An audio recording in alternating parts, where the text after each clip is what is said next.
Assalamualaikum, welcome back. I am a clinical dietitian Mahjibin Abid. As you know that I am talking about on current issues. तो जो आज का मेरा current issue है वो है, सॉरी मेरा नहीं, आप लोगों का करंट इशू जो है वो है डायबिटीज़। ओके, डायबिटीज़ है क्या, what is diabetes, what is the complications of diabetes and how to manage it through diet. हम इसको डाइट के थ्रू कैसे मैनेज कर सकते हैं।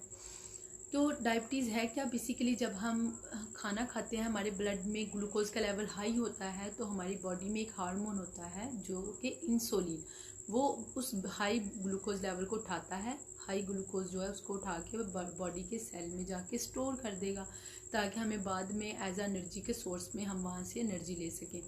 लेकिन जब हमारा इंसुलिन हार्मोन ही प्रॉपर वे में काम नहीं करता तो हमारे ये कंडीशन आ जाती है कि हमारी ब्लड में ग्लूकोज का लेवल हाई रहना शुरू हो जाता है, जिसको हम कहते हैं कि हमें डायबिटीज़ हो गई है। ओके, डायबिटीज़, अब बात आ गई कि डायबिटीज़ की दो इकसाम होती हैं, टाइप 1 डायबिटीज़, टाइप 2 डायबिटीज़। जो टाइप 1 डायबिटीज़ होती है ये बाय बर्थ भी होती है और ये लेटर लाइफ में भी अकर हो सकती है, जैसे 4 to 6 ईयर्स की एज में या फिर 10 to 14 ईयर्स की एज में, लेकिन होती ये चिल्ड्रन में ही है।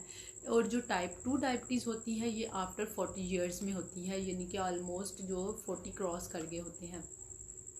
ओके, अब बात ये आ गई कि अब इसकी कॉम्प्लिकेशंस क्या हो सकती हैं।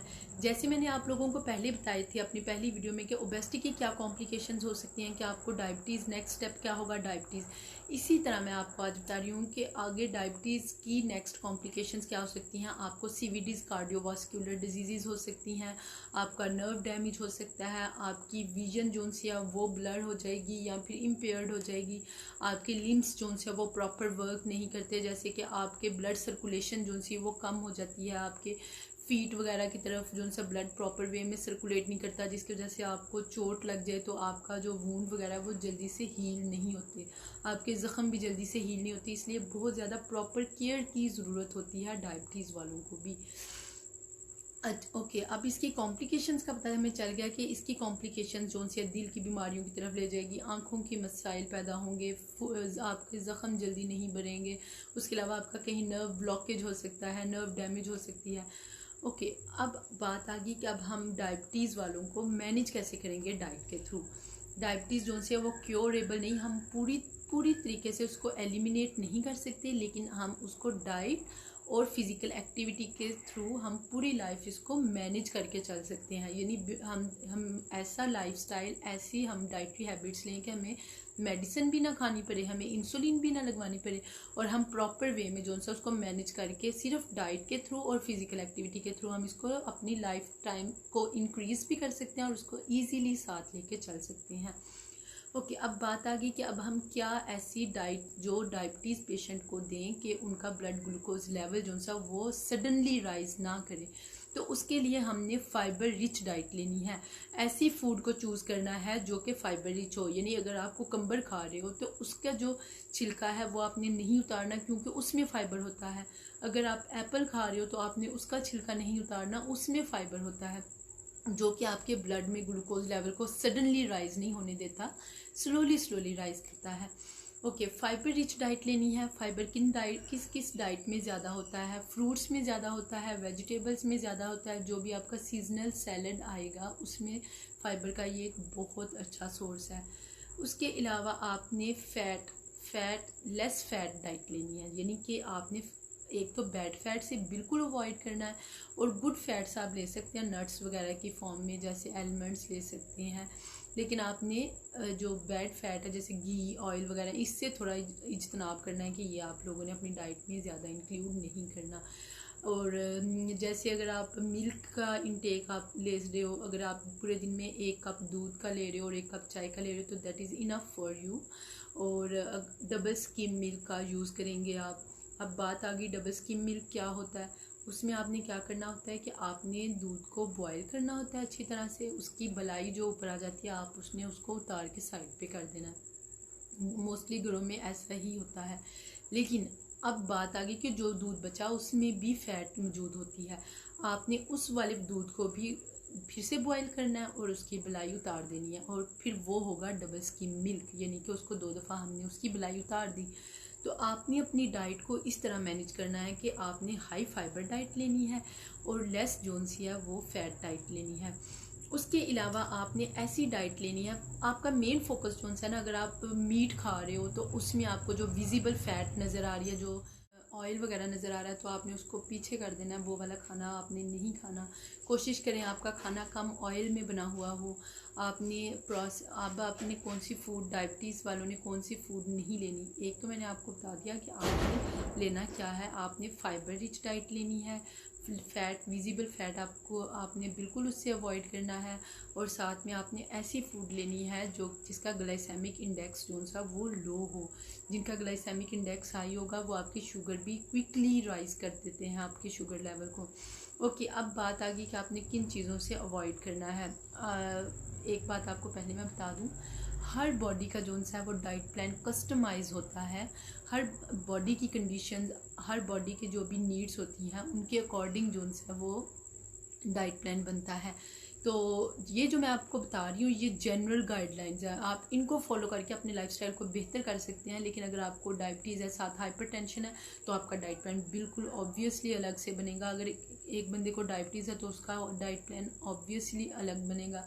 तो इसलिए हर बॉडी का कस्टमाइज होता है, लेकिन डाइटरी गाइडलाइन से भी हम बहुत ज़्यादा फ़ायदा उठा सकते हैं। हम अपने लाइफस्टाइल को मैनेज करके चल सकते हैं।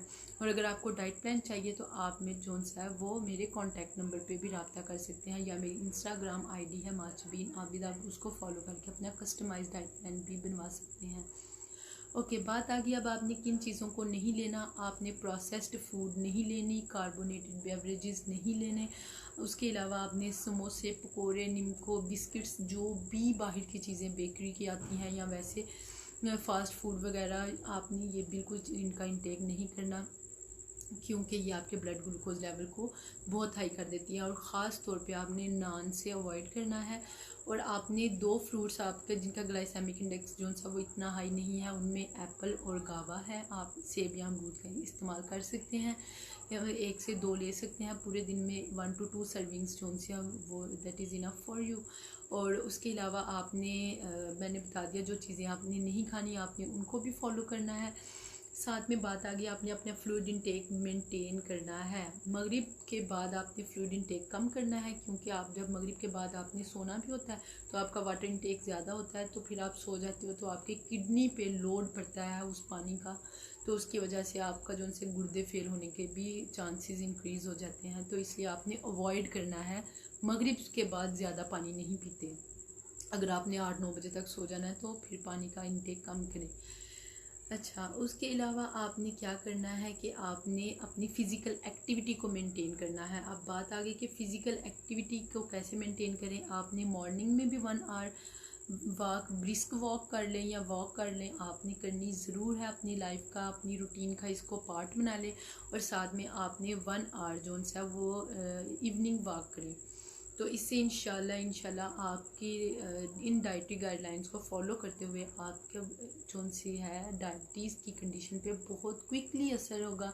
आप ख़ुद देखेंगे कि आपके ये जो गाइडलाइंस को अडॉप्ट करने से इंशाल्लाह आपका शुगर लेवल अगर 3-5 से प्लस होगा, अगर मतलब 11 था तो वो 7 की तरफ मूव करना शुरू हो जाएगा अगर हाई था। उसके अलावा मैं आपको एक हर्ब बता देती हूँ, इंडियन रेनिट कहते हैं, या अगर आप पंसारी के पास जा रहे हो तो आप पनीर डोडा बोलोगे उसको। आप जाके उसको बोलें कि हमें पनीर डोडा दे दें, तो वो आपको जो हर्ब्स देगा आपको पनीर डोडा देगा। आपने उसको क्या करना है, आपने उसके 3 से 5 दाने रात को भिगो देने हैं और सुबह उठ के उसको पानी पी लेना है। थोड़ा सा कड़वा होता है, लेकिन ये है कि उससे आपका ब्लड ग्लूकोज लेवल और आपकी शुगर जो है वो बहुत कंट्रोल्ड रहती है।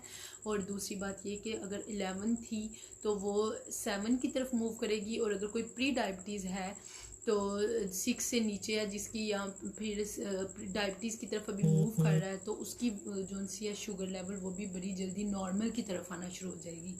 तो आपने मेरी डाइटरी गाइडलाइंस को फॉलो करना है, जो मैंने आपको टिप्स बताए हैं उन पे फोकस करना है। और दूसरी बात ये कि नान, आपने बिल्कुल नान का इंटेक नहीं करना। अगर जो शुगर का मरीज़ हैं वो अगर 1 रोटी खाते हैं तो उनका ग्लूकोज लेवल जो है वो इतनी जल्दी हाई नहीं होता, लेकिन अगर वो नान पूरे नान का 1/4 हिस्सा यानी कि 1/4 हिस्सा भी लेते हैं तो उनका शुगर लेवल बहुत जल्दी अप हो जाता है। 1/4 हिस्से से एक तो उनको फीलिंग ऑफ फुलनेस नहीं आती, और दूसरी बात ये कि साथ में उनका शुगर लेवल हाई हो जाता है, उनको चक्कर आने शुरू हो जाते हैं। तो आपने ऐसी चीज़ें ही नहीं लेनी जिसकी वजह से आपको ऐसी कंडीशन आए। तो आपने इन गाइडलाइंस को फॉलो करना है और मुझे फीडबैक देना है। Thank you.